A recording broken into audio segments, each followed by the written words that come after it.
pag-ibig mo sa'king tugon, kailanman di pababayaan. Sa'yo lamang matagpuan, sa'yo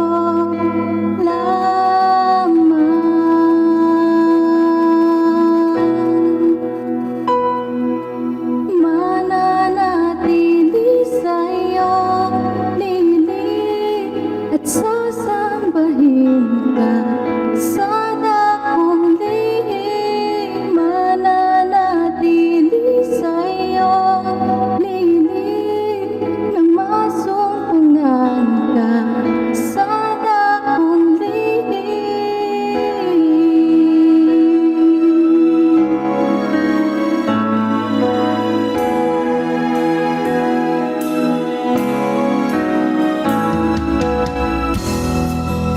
Panginoon, ang ngalan mo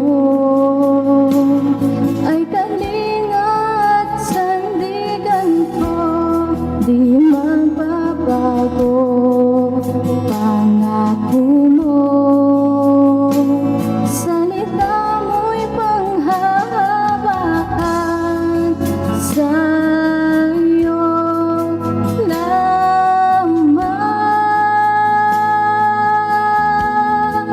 matatagpuan, sa'yo lamang.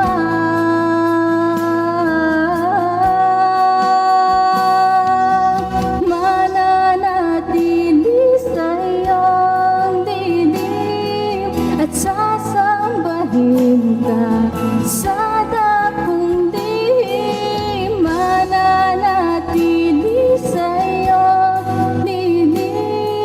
nang masumpungan ka sa dakong lihim.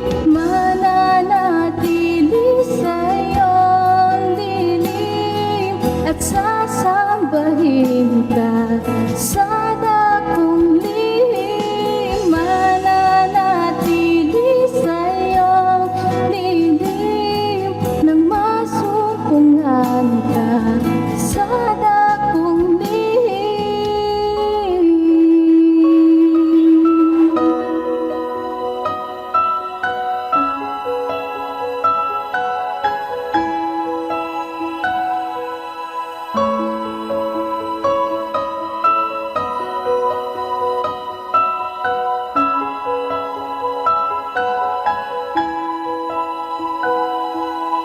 Ang papuri ko ay tanging sa'yo, sa'yo lamang iniaalay,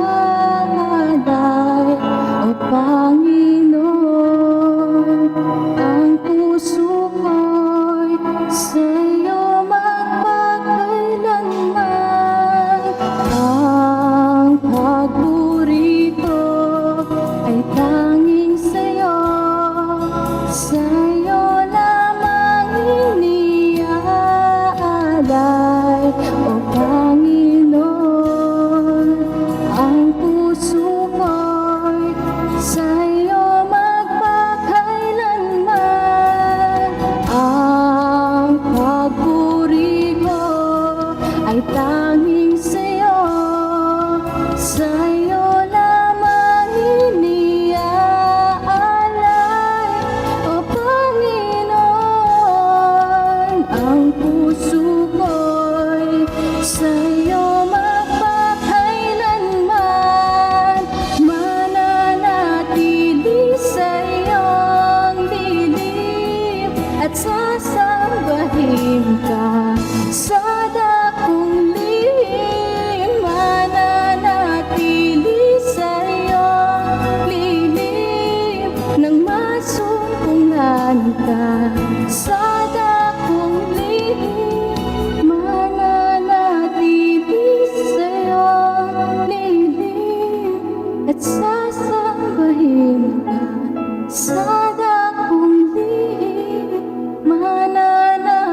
mga Biblia, samahan niyo po ako sa pagbabasa sa awit 145 verses 1 to 3. Ang kadakilaan ng Diyos ko at Hari, aking ihahayag.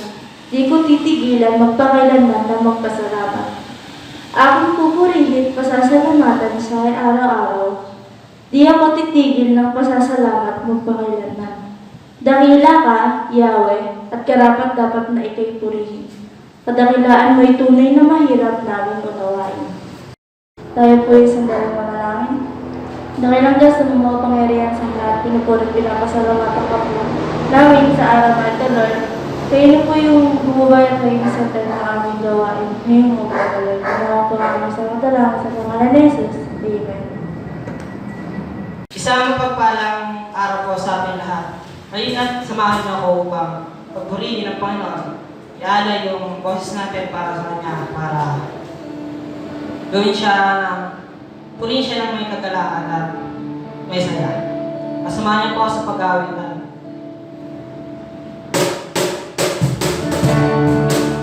Kantayin mo natin yung sumiyaw sa gala.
Ngayon po, samahan niyo po ako. Itungo ang ating mga ulo.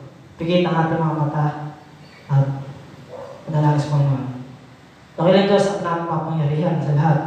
Pinupuri, pinapasalamatan ako namin sa harap ng Panginoon. Naway, patubayan niyo kami, lahat ng tao din sa mundo. Alam po namin na kami makasalanan ng ulit. Diyan kayo, Panginoon, hanggang magpatawad sa anumang kasalanan na aming ginawa. At nalalas na pandemya ng buong mundo, naway pangalan niyo ang siyang madakilang mo na napakamasama sa Jesus. Amen.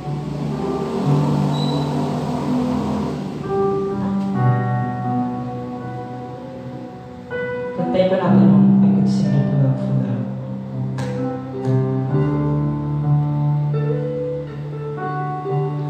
Over the mountain and the seas, your river runs with love for me, and I will open up my heart and let my healing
lakas sa walang paparas ng Panginoon.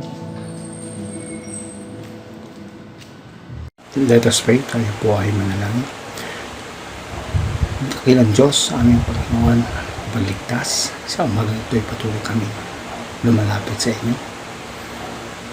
Nagpapalinis, humihingi ng kapatawaran sa lahat na aming nagawang pagkakamali. Hayagman o hindi, Panginoon, patawarin niyo kami, gawin niyo kami karapat-dapat sa umagang ito sa aming pagsamba. Panginoon, patuloy kami nagpupuri at papasalamat sa mga kabutihang ginawa ninyo sa buhay ng bawat isa sa amin. Salamat, Panginoon, sa mga tao na pinagaling nyo sa kanilang mga karamdaman, tinugod nyo sa kanilang mga dalangin, Panginoon. Kayo nga po, Panginoon, patuloy na magpala pa, Panginoon, sa inyong mga anak. Maraming salamat din, Panginoon, sa mga anak nyo na patuloy na nakaranas ng kagalingan mula sa COVID. Kayo nga po, Panginoon, patuloy na pala at tunay nga, Panginoon, sa inyo namin pinagtitiwala, Panginoon, ang mga gagawin niyo pa, Panginoon, sa inyong mga anak na inyong pinagaling. Lord, ganun din, Panginoon, katagpuin mo na lahat ng pangangailangan ng inyong mga anak na ito. Amin din dalangin sa inyo, Panginoon, na patuloy namin inilalapit sa inyo, Panginoon, ang aming mga kapatid na hanggang ngayon ay nakakaranas pa rin ng mga pagsubok, kahirapan, mga sakit. Kayo nga po, Panginoon, patuloy na pagaling sa kanila, magpala sa kanilang mga pangangailangan, at patuloy na tumugon sa kanilang mga dalangin po. Lord, kayo nga po, Panginoon, patuloy na tumulong sa kanila, Panginoon.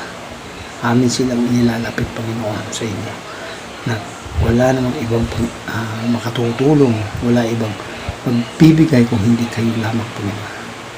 Tulungan niyo, Panginoon, ang aming mga kapatid na ito. Pagpalain niyo po sila. Gawin din, Panginoon, katagpuin mo rin, Panginoon, ang lahat ng kanilang mga pangangailangan.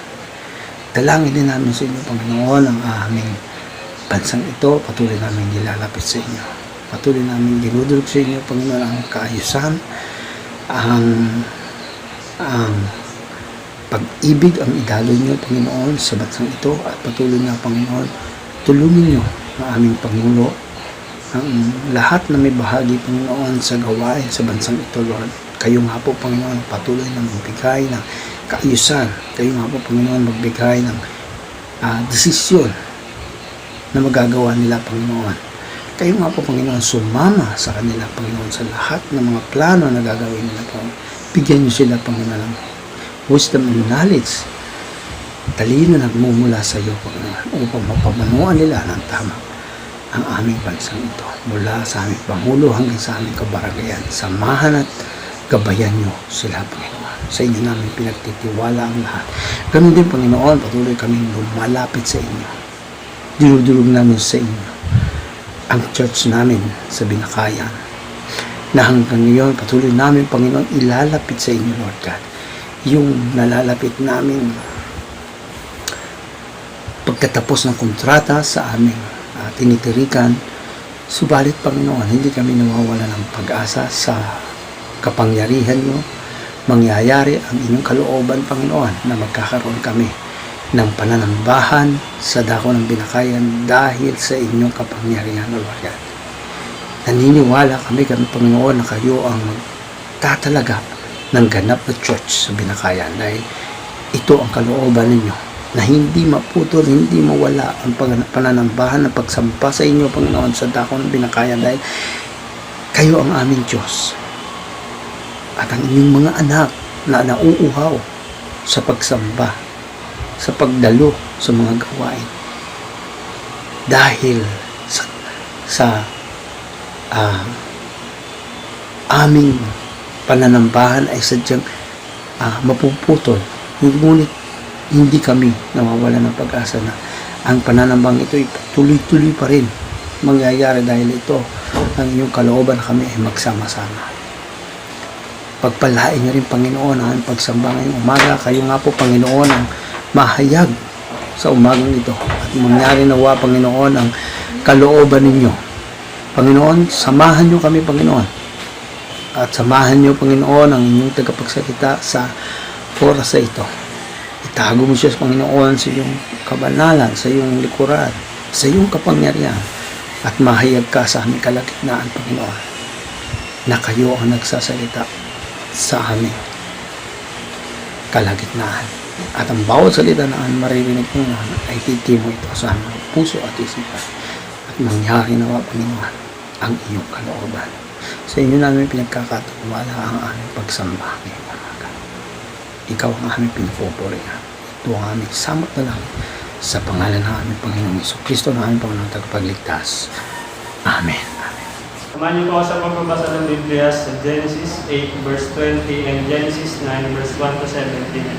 Si Noe ay nagtayo ng atap para kay Yahweh. Kumuha siya ng isa sa bawat malinis na hayop at ibon at sinunod bilang handog.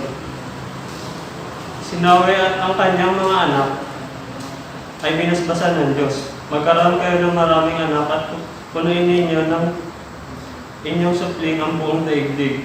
Matatakot sa inyo ang lahat ng hayop, pati mga ibon, ang lahat ng gumagapang sa lupa, at ang mga isda. Ang lahat ng ito ay nilalagay ko sa ilalim ng inyong kapangyarihan, gaya ng mga lamang luntian na inyong kinakain. Lahat ng mga ito ay maaaring na ninyong kainin. Huwag lamang ninyong kakainin ang karneng hindi malinisan ng dugo, sapagkat nasa dugo ang buhay. Mananagot ang sino mo papatay sa inyo. Maging ito isang hayop. Pagbabayaran ko ang sino mang taong papatay ng kanyang kapwa. Sino mang pumatay ng kanyang kapwa, buhay ang kabayaran sa kanyang ginawa. Sapagkat sa larawan ng Diyos ang tao ay nilikha. Magkaroon nga kayo ng maraming anak upang maniraan sila sa buong daigdig. Sinabi ng Diyos kay Noe at sa kanyang mga anak, ako'y nakikipagtipan sa inyo ngayon, pati sa inyong magiging mga anak. Gayon din sa lahat ng mga bagay na may buhay sa paligid ninyo, sa mga ibon, pati maamot, may ilap na hayop, nakasama ninyo sa barko. Ito ang aking pakikipagtipan sa inyo. Kailanman hindi ko nalilipulin sa pamamagitan ng baha ang lahat ng may buhay. Wala nang baha, nagugunaw sa daigdig. Sinabi pa ng Diyos, ito ang magiging palatandaan ng walang hanggang tipan na ginawa ko sa inyo at sa lahat ng hayop.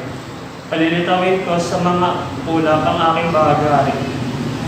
At iyan ang magiging tanda ng aking pagkipagtipan sa inyo. Kaya magkakaroon ng ulap at lilitaw ang bahagari, aalahalin ko ang aking pangako sa inyo at sa lahat ng mga hayop. Di ko nalilipulin sa baha ang lahat ng may buhay. Tuwing lilitaw ang bahagari, maalala ko ang walang hanggang tipan na ginawa ko sa inyo at sa lahat ng may buhay sa balat ng lupa. At sinabi ng Diyos kay Noe, ito ang tanda ng aking pangako sa lahat ng nabubuhay sa lupa. Pagpalain naman ng Panginoon ng pagkabasa at pagkarinig ng kanyang salita.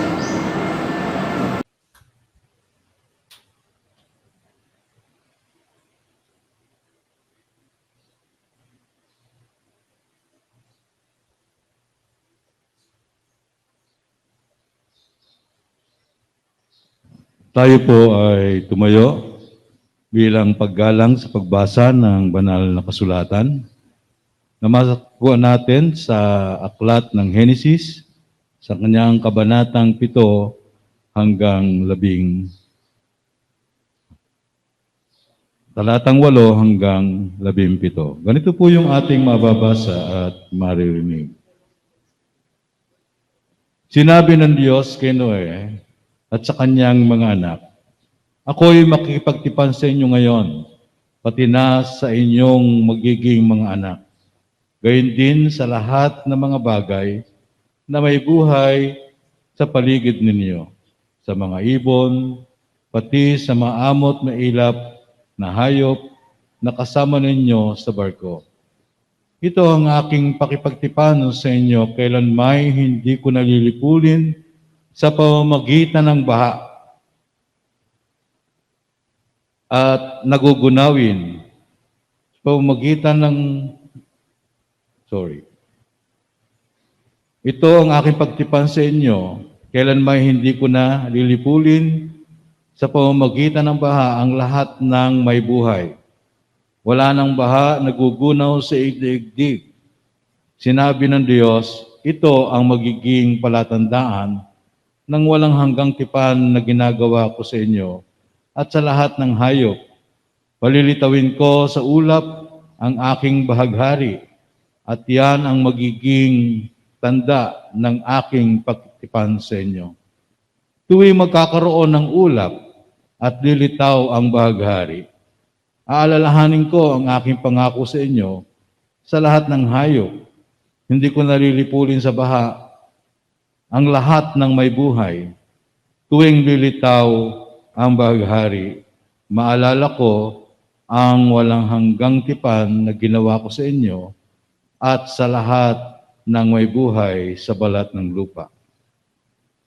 Ito ang tanda, sinabi ng Diyos kay Yahweh, ito ang tanda ng aking pangako sa lahat ng nabubuhay sa lupa. Sumatin ang pagpapala ng Panginoon sa pagkabasa, karinig natin ang kanyang mga banal na salita. Pwede na po tayong maupo.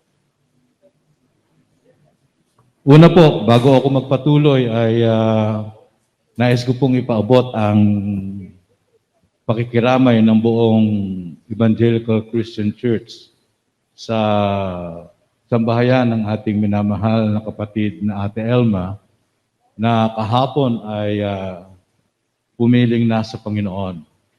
At ang alam ko po ay kahapon din cremated na siya kahapon. So, at ang huling balita po ay kung magkakaroon na ng maluwag na pagkakataon, uuwi ang kapatid upang doon idaos ang marahil ang pag-aalala at paglilibing sa kanya. Muli po ay pinapaabot ng Evangelical Christian Church ng aking buong sambahayan, ng lahat ng mga manggagawa ng ECC at ng konsilyo, ang amin pong pakikisa, pakiramay, ngunit kasama niya kami sa kagalakan sapagkat alam natin ng ating Ate Elma ay nasa piling na ng Panginoon. Tayo po ay mukod sandali at manalangin. Maging kalugod-lugod nawa ang salita ng aming bibig at ang pagbubulay-bulay ng aming puso ay maging kaaya-aya sa iyong paningin, o aming Panginoon na aming malaking bato at manunubos. Amen. Magandang umaga mga kapatid. God is good. Parang ang hina. God is good. All the time. Kahit tayo kakunti, isigaw natin sa Panginoon ang kanyang kabutihan sapagkat binigyan tayo ng isang umaga. Ginising tayong lahat. Nagpapasalamat tayo sa Panginoon sa isang bagong umaga na patuloy niyang pinagkaloob sa atin, na nagdudulot sa atin ng bagong pag-asa, bagong sigla ng buhay, at bagong lakas. Noong nakaraang linggo, ay pinagbulay-bulayan natin ang isang tema, in times like this. Of what? Of an uncertainty, of difficulty, and life-threatening situation. At hopefully, naiwan sa atin ang isang magandang mensahe na sa ganitong panahon, we need our Savior. We need our anchor, and we need our rock, ang ating Panginoong Jesucristo. Siya lamang ang ating pag-asa upang mapagtagumpayan ang hamon ng pandemic at mabuhay sa kumpas ng new normal. Protocols, distancing, ito yung kumpas sa atin eh. Hindi pwedeng makalabas at makalayo. Alam niyo, baka ako'y mahuli eh. Lampas na ako sa takdang edad. na pwedeng lumabas. But anyway, naniniwala tayo na tayo sasamahan ng Panginoon. Sa araw na ito, babalikan natin ang kwento ni Noe. Isang tao na sa harapan at mata ng Diyos ay isang matuwid, mabait. Kaya malapit sa puso ng Diyos ang ating inaalalang to o ating pinapag-aralan na si Noe. Kaugnay ni Noe ay ang bahang lumipol at tumapos sa kasamaan ng sangnilikha ng sangkatauhan noong kanyang kapanahunan. Nilikha ng Diyos ang sanlibutan, ang pagbaksak ng tao sa kasalanan. Matapos nalikhain ng Diyos ang sangnilikha, pinagmasdan niya ang kanyang ginawa at siya ay nasiyahan. It's good, sabi ng Panginoon. Mabuti ang kanyang nakita. At sa paglikha niya ng iba't ibang creation, kasamang sinisimbolo. Hiningahan sila ng buhay, binigyan sila ng kapangyarihan na mamahala at pamahalaan at gamitin ang sangnilikha na may lakit na tagubilin. Una, magpakarami kayo, kaya punong-puno na ang sanlibutan. Ngunit ang pangalawa, na mahalaga, ay binigyan sila ng babala na huwag kakainin ng bunga ng masama at mabuti. Sabi ng isang mag-aaral ng Biblia, the greatest adventure of God ay nang likhain niya ang tao. Ang tao ay kanyang obremaestra sa kabuuan ng creation. Binigyan niya ng buhay. Ano yung adventure niya? Binigyan ng buhay at binigyan ng kalayaang pumili at magpasya para sa kanilang sarili. Sa Genesis 3, chapter 3, verses 1 to 13, ito ay naglalarawan kung paano bumagsak ang tao sa kasalanan. Eve was tempted na kainin ng prutas dahil ayon sa Biblia ay magiging tulad sila ng Diyos at hindi sila mamamatay. Ginawa pang sinungaling ang Diyos sa mga pagkakataong yon. Pinili at nagpasya na kainin nila ang prutas. Tambungan nito ay pagkawalay ng Diyos sa sangkatauhan. Namatay ang sangkatauhan dahil nalagot ang ugnayan sa lumikha at tinagdumulan ng buhay. Nabuhay sila on their own. Dahil inisip nila at sila'y naakit sa pahayag ng manunukso na sila ay magiging tulad ng Diyos. Ito yung aspeto ng nature ng tao sa kanyang pagiging makasalanan. Gusto nating magkaroon ng kapangyarihan, gusto nating magawa ang lahat ng gusto nating gawin, gusto natin ay lahat ng mangyayari ay para sa ating mga sarili. And we want to be like God. No, ito yung pinakabunga ng pagkain nila ng prutas na nagbibigay ng pagkaunawa sa masama at mabuti.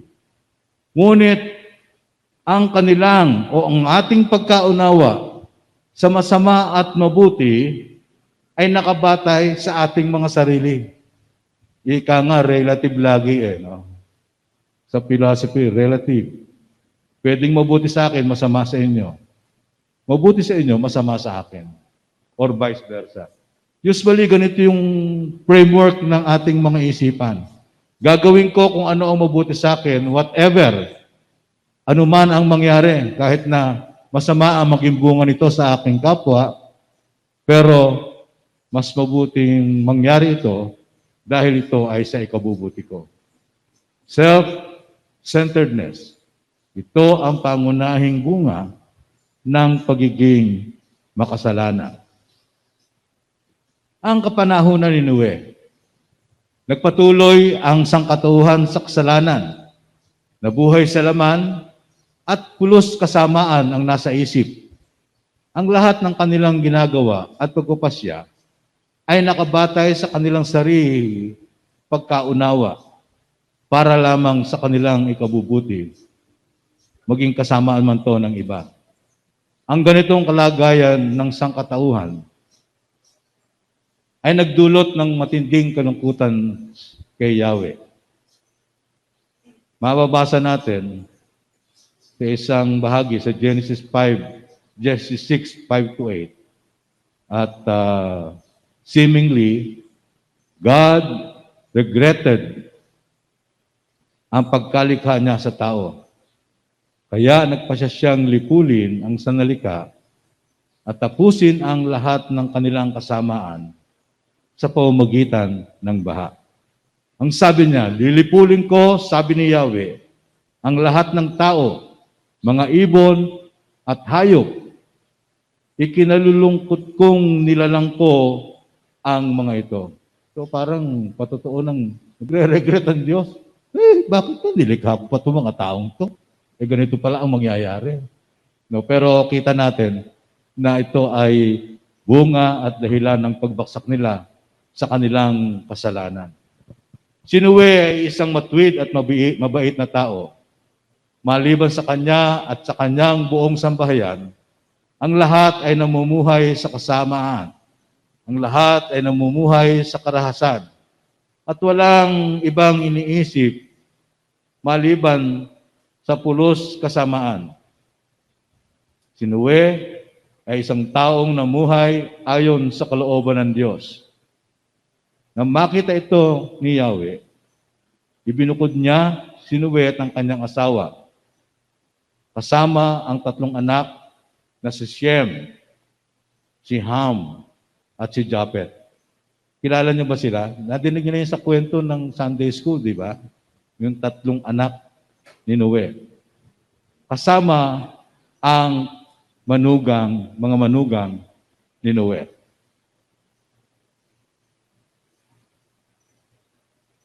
Inatasan ni Yahweh na gumawa ng isang barko o arko na masasakyan nila kasama ng mga hayop na iniutos sa kanya na tipunin.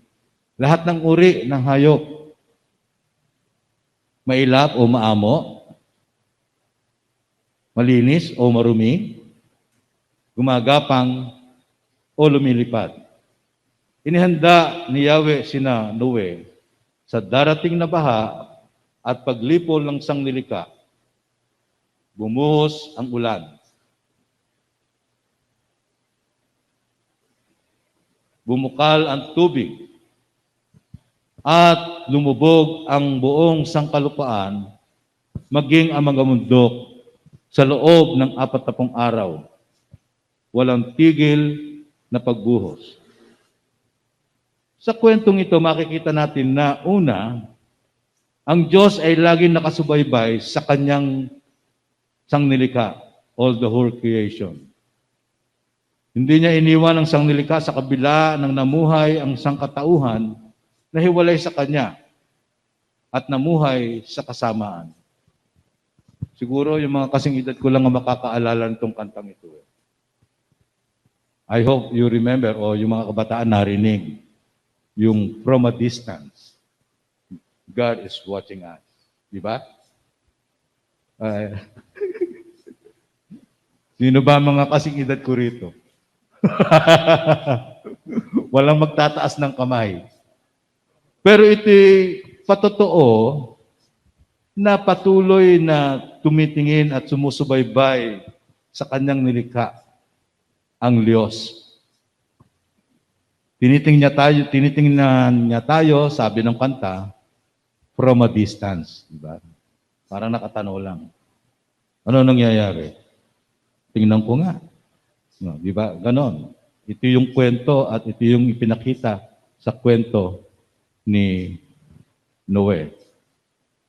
Lagi siyang tumitingin at tinitingnan ang kaganapan at kalagayan ng buhay sa ibabaw ng daigdig. Pero hindi lang niya tinitingnan, nakikibahagi at nagpapahayag siya ng kanyang sarili sa sanglilikha. Kaya hindi lamang tayo tinitingnan from a distance. He is with us. Ang sabi ni Yahweh sa Jeremiah 33:1, napakita ako sa kanila sa malayo. Simula pa'y inibig ko na sila, kaya patuloy akong magiging tapat sa kanila. Remember, ito yung isang tatandaan natin. Anuman ang ating kalagayan, anuman ang ginagawa natin sa ating buhay, God never stop loving us. Hindi siya tumitigil. No, lagi siyang naandyan at lagi niyang ipinapahayag at pinadadama ang kanyang pag-ibig sa bawat sa atin. Kahit ang sangkatauhan ay bumagsak sa kasalanan at nauwalay sa Kanya, sa simula pa lang ninais na niyang ma-renew ang kanyang relationship sa sanglilikha. Kaya ho ang title natin, Renewal of Relationships. No, hindi ho yung Facebook status. Hindi ho Facebook yung status yan. It is status between God and man. A renewal of our relationship. Kailangan niyang pigilan ng kasamaang nagaganap sa sangkatauhan, sa buong sanglilikha. Bagamat kung titingnan natin, ang baha is a drastic measure to renew the relationship between the creator and creature. Titingnan natin na ito ay mahigit pang ikabubuti sapagkat ito'y pipigil, mag-aalis ng kasamaan na gawa ng tao. Maging hanggang ngayon, mga kapatid, tayo ay hindi iniwan ng Diyos lalo na sa panahong ito ng pandemic. Hindi lamang tumatanaw sa malayo ang Diyos, kundi God is with us. No. Yun ho yung kahulugan ng pangalan namin ni Kuya Manny. Pero hindi ho kami yung God. It's only the meaning. At tatandaan natin na God is always with us. Maaring ang baha noong panahon ni Noe ay naging isang mabigat at nakapanlulumong tanawin at tanggapin. Subalit kailangan nating makita ang kagandahan nito sa pamamagitan ng mata ng ating pananampalataya. May nabasa ako sa isang Facebook sa aking messenger. Alam niyo naman, yung mga ka-friend ko dyan, alam na active yung aking Facebook at messenger. Ang sabi, hindi ko lang alam kung galing din sa inyo ang message na ito. Ang sabi, God's plan is always the best. It's always the best. Sometimes, the process is painful and hard. Diba? Totoo naman yun. Minsan, hirap na hirap tayong tanggapin. Minsan, ang dami-dami nating iniisip. No. But don't forget that when God is silent, He is doing something great for you. In this time of pandemic, o anumang ating pinagdadaanan, He is doing something great for the world and for us. Of course, in God's time. Always in God's time. Isang bagay ang mapapansin natin sa kwento ni Noe, nang bumaha ay 600 years old pa lang siya. Sabi ito sa Genesis 7:6, nang buksan niya ang bintana, ay 601 na siya. Kung tutuusin natin, naka-quarantine si Noe at ang kanyang pamilya at ang mga hayop na kasama niya sa barko for a year. Tayo, hindi pa nakakatapos ang tanto, nakalabas na uli. Ngayon, nakalabas na naman tayo. No? No. Pero si Noe, he stayed for a year and waited sa Diyos. Bagamat natanaw na niya na natutuyo ang sangkalupaan, hindi siya nagmadaling lumabas. Pero ito yung kahinaan natin eh. Pagka inaakala na natin pwede na lumabas, nagtatatakbo na tayo. Di ba? Nagmamadali na to go anywhere and to meet friends. Wala namang masama doon. Pero ang pinakamagandang makita natin sa kwento ni Noe, he stayed intact and quarantined. Di ba? Matiyaga siyang naghintay sa sasabihin ni Yahweh kung kailan siya lalabas. Nang makalabas siya, ang inuna niya ay nagtayo ng isang altar to worship at handugan si Yahweh ng mga sinunog na malinis na hayop. Naghandog si Noe ng isang pagsamba at pasasalamat kay Yahweh. At nakita niya ang layunin ni Yahweh sa yugtong ito nang makipagtipan si Yahweh kay Noe at sa kanyang mga anak. Una, binasbasan ni Yahweh ang buong sambahayan at sinabihan, which is the same kay Eva at kay Adan. Anong sabi? Go ye and multiply. Humayo kayo at magpakarami. Hindi lamang magpakarami. Punuin ninyo ang buong daigdig. Di ba? Ito yung unang covenant. Second, hindi na niya lilipulin ang lahat ng may buhay sa ibabaw ng lupa sa pamamagitan ng tubig o ng baha. Ito ang tipan niya kay Noe at para sa buong sangnilikha. At tanda ng kanyang tipan ay ang bahaghari o rainbow. It's beautiful, di ba? Pero pag tinignan niyo yung rainbow, timayin natin ang ating sarili kung paano tumugon ang Diyos sa mga pangyayari sa ating buhay. Sabi nga, laging may rainbow ang ating buhay. Mayroong kapahayagan ng Diyos at ng kanyang pakikisama. And therefore, mga kapatid, let us look beyond our uncertainty and hopelessness. Minsan hopeless na talaga tayo, uncertain tayo sa mangyayari. Ang baha ay isang mabigat at masakit na proseso tungo sa renewal ng relationships sa pagitan ng Diyos at ng tao. Ngunit ito rin ang panahon na kailangan tingnan natin ang ating mga sarili at ang ating kaugnayan sa ating Panginoon Diyos. At harapin ang anumang hamon ng buhay na dala na may pananampalataya, may pagtitiwala, at may pagsunod. Marahil ang pandemic o anumang pangyayari sa ating buhay ay nagbibigay sa atin at nawawalan tayo ng pag-asa at nais nating balik na sa ating normal na pamumuhay na nagagawa anumang gusto nating gawin at nagkakaroon tayo ng kahit na anong gusto nating puntahan, nakakapunta tayo. Minsan nga, pagka ako nag-iisa sa bahay, naalala ko yung SM adventure ko. Naalala ko yung libreng sine. Sabi ko kay Ate Wela, kilala niyo naman si Ate Wela, wala, sama mo ako sa SM. Bawal kayo doon. Hindi kayo pwedeng pumunta.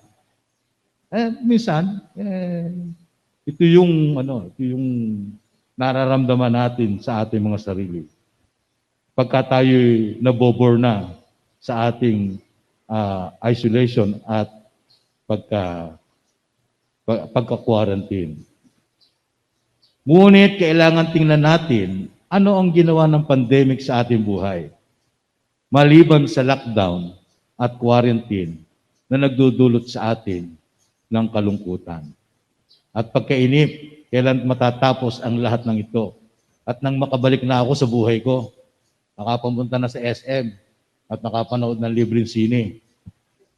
At this point, we have to stop whining and stop agonizing, but to look and listen.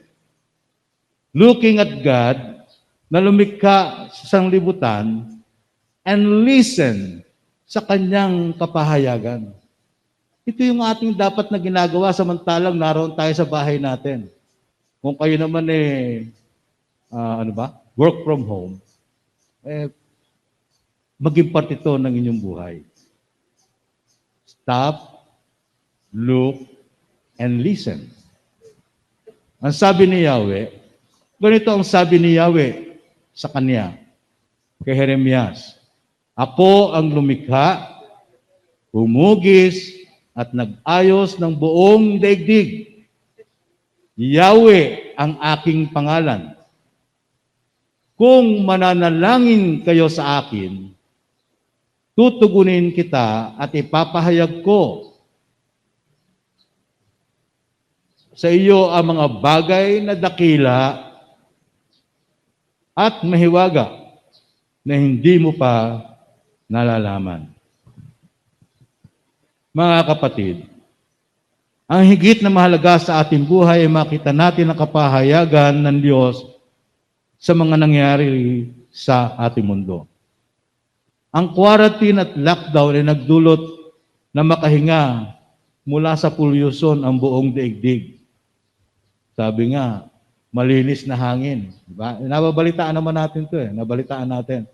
For a period ng mga 6 months yata, ito yung ina-announce at sinasabi na dahil sa wala ng pollution,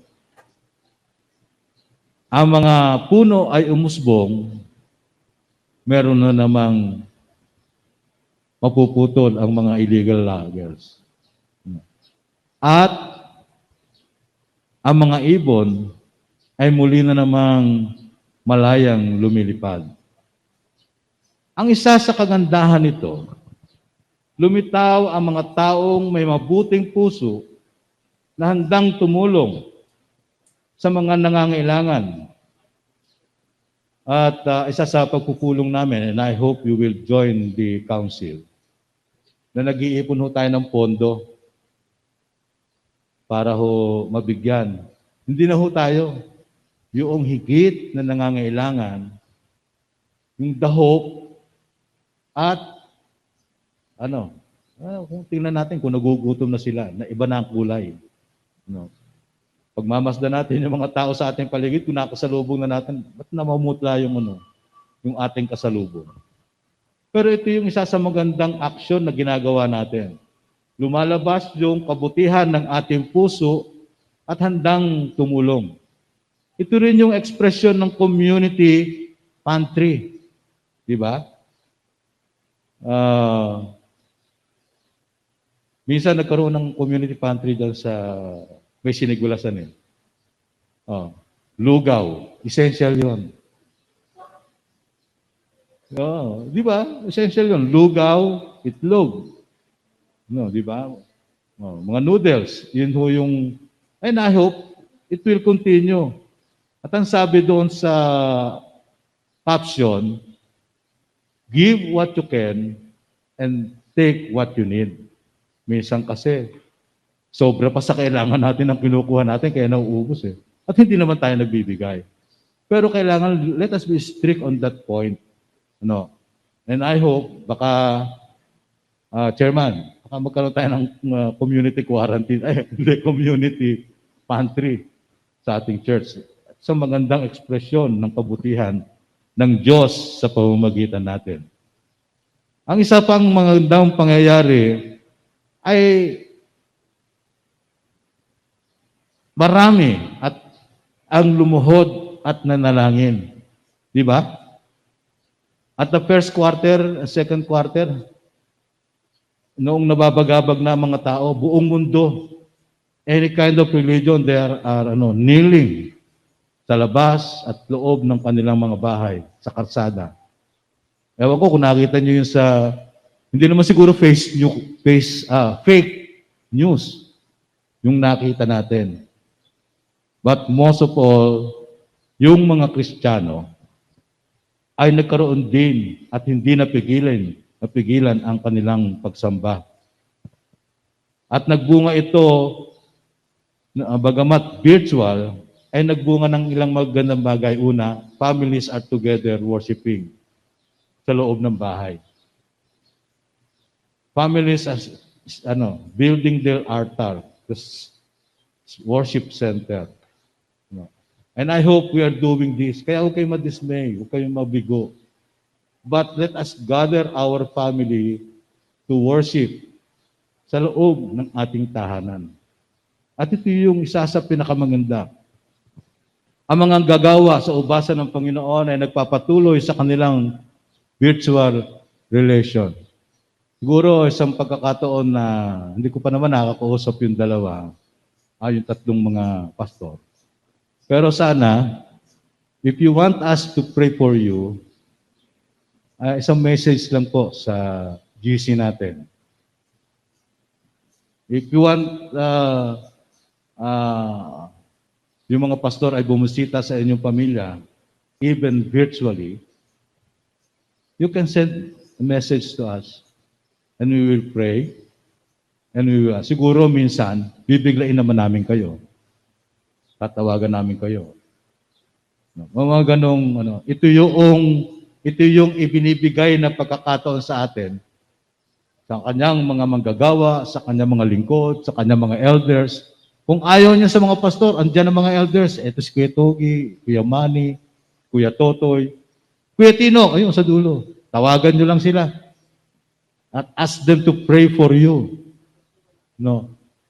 And we are willing to do that. Di ba mga elders? Wala akong nadinig. Di ba? Gamitin natin yung mga ganitong pagkakataon to connect and to keep in touch with each other and with God. At let us remind ourselves na tatandaan natin na ang lahat ng ito ay nangyayari to renew our relationship with God. Huwag kayong malungkot kung ECQ tayo.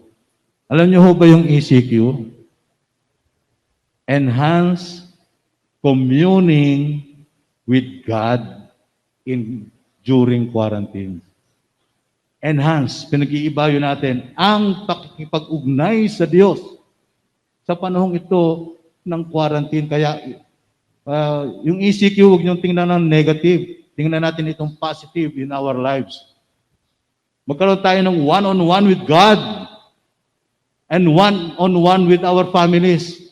Noong mga panahong hindi tayo nasa bahay hindi naman tayo nakikita na sa loob ng bahay Magkikita lang tayo, kakain na. Kwentuhang walang katuturan, tutulog na. Pero pag ibayuhin natin ito, let us enhance our relationship. Let us enhance our communion with God. When we commune with God one-on-one.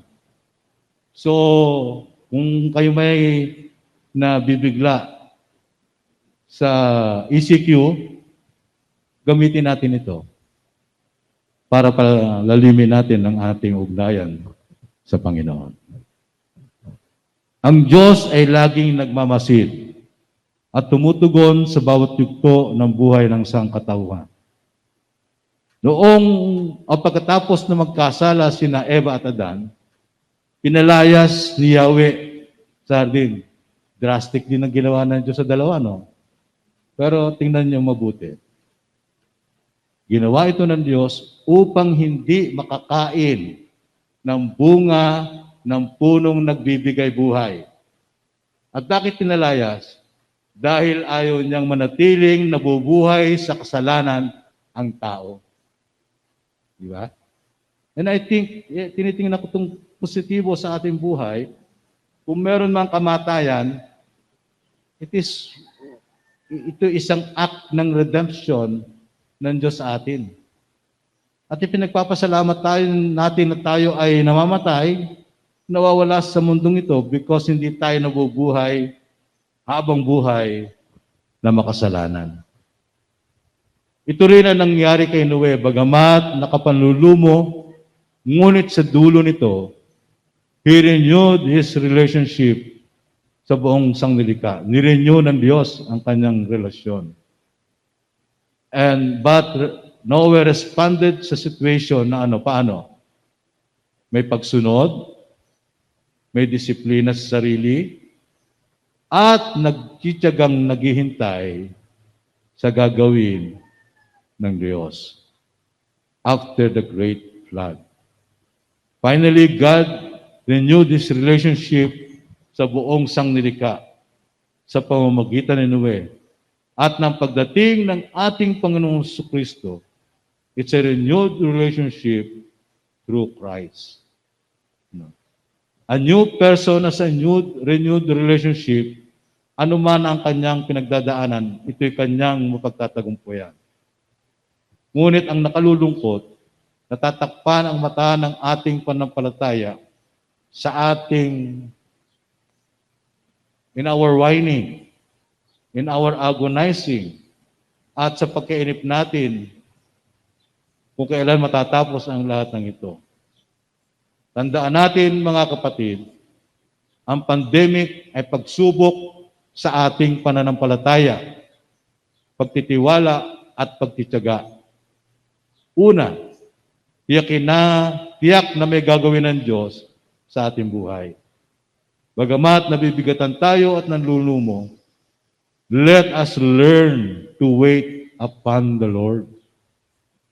Second, let us learn to discipline ourselves in what? In prayers, in worship, in whatever magbibigay sa atin ng pagkakataon to meditate sa kanyang mga kapahayagan sa pamamagitan ng banal na kasulatan at mga kaganapan sa ating kapaligiran. Pangatlo, let us look beyond our uncertainties and hopelessness by keeping ourselves in a renewed relationship with God through Christ. Gamitin natin ang ECQ, enhanced communing with God in times of quarantine. At lagi tayong mag-one-on-one with God and our family. Be an inspiration to others to uplift their faith and renew their relationship with God. In times like these, mga kapatid, let us anchor ourselves with the rock of our salvation, Jesus Christ. God bless us all with a renewed relationship and spirit with our Lord, our Savior, our anchor, our rock. Magandang umaga po sa ating lahat.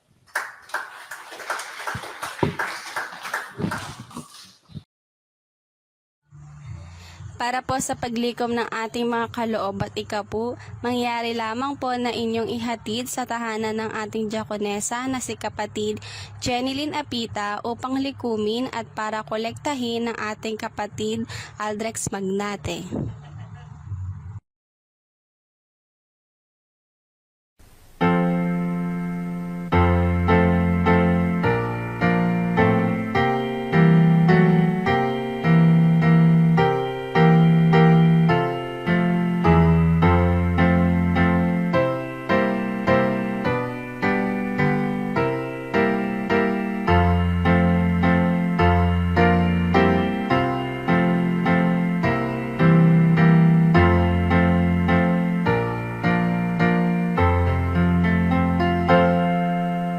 Ngayon naman po, samahan niyo po ako sa ating pangmukas ng panalangin.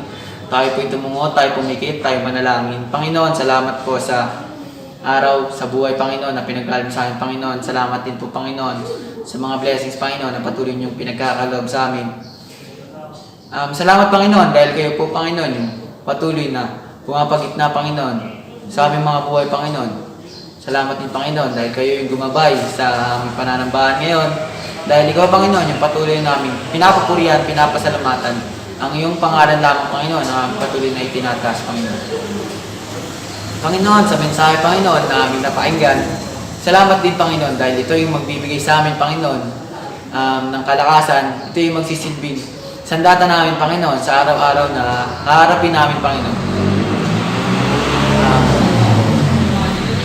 Panginoon, dalangin namin na ikaw, Panginoon, yung patuloy na gumabay sa amin sa susunod na linggo. Ikaw yung magbigay depensa, Panginoon, sa mga virus, Panginoon, sa mga sakit, Panginoon, na kinakaharap natin ngayon, Panginoon, sa paligid, Panginoon. Ikaw, Panginoon, yung patuloy na magbigay ng blessings, Panginoon, patuloy na magbigay ng kalakasan sa bawat isa, Panginoon, magbigay ng knowledge and wisdom, Panginoon, sa mga gagawin pa namin, Panginoon, sa mga ang trabaho ng bawat isa, Panginoon, sa kanilang pamilya, Panginoon. Panginoon, ikaw, Panginoon, patuloy namin itinataas, Panginoon. Ikaw yung patuloy namin pinaparangalan, Panginoon. Sa iyo na po ang papuri at pasasalamat. Sa pangalan ni Jesus, Amen.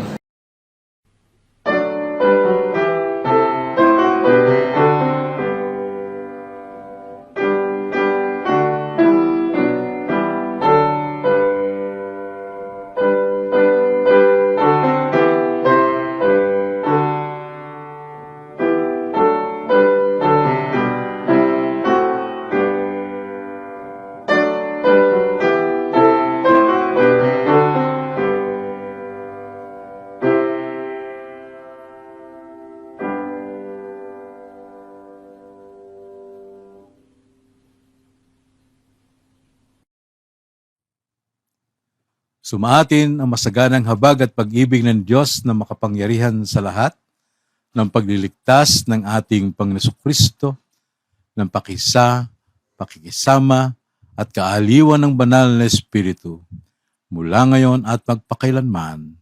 Amen.